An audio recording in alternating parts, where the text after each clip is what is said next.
The latest on that 16-year-old girl who survived a 3,500-foot fall after something happened to her parachute. What really happened and whether the parachute malfunctioned, all very much in dispute right now.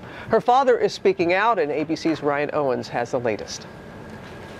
Moments after these pictures were snapped, that smiling young woman who just turned 16 experienced sheer terror. I just had a first-time jumper get hurt out here. She fell from the sky more than a half a mile, 3,500 feet. Is she okay?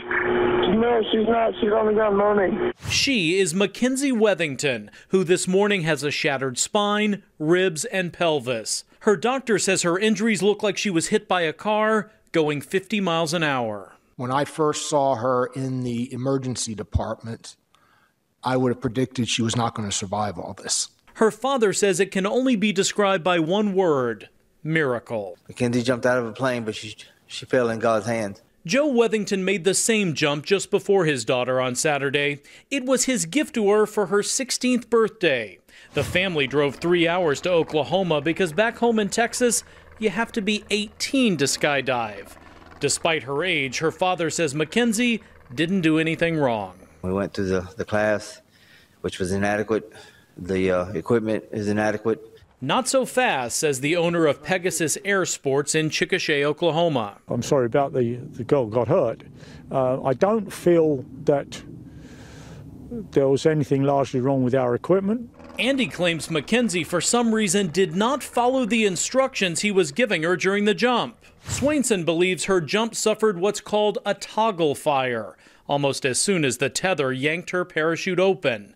He says part of the chute's harness became tangled, causing the teen to first lose control of the descent before ultimately spiraling toward Earth. The problem she possibly had, in my view, was a relatively minor problem, would have been easily correctable. Had I had it to do all over again, I would have not done it. Priority number one for Mackenzie's family is to get the teenager better. Priority number two, to figure out exactly what happened. And the family is considering legal action. Robin?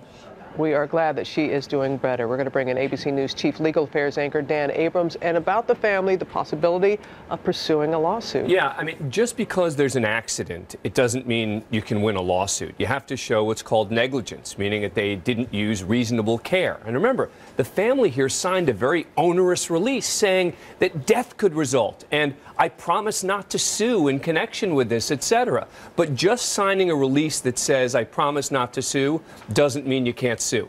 If you can show that they didn't use reasonable care, that there was some inherent problem that they should have been able to fix, then you can still have the potential of a successful lawsuit. The owner of the parachute company is saying... Is already suggesting that it was her fault. They're saying that she didn't follow the training. So you already see the seeds of what could be a defense. These are the kinds of cases, though, that they want to settle and make go away. Everybody wants to make go away. And then again, it's a miracle that this 16-year-old is still alive. Yeah, absolutely. And that's the paramount thing. Absolutely. All right, Dan, thank you.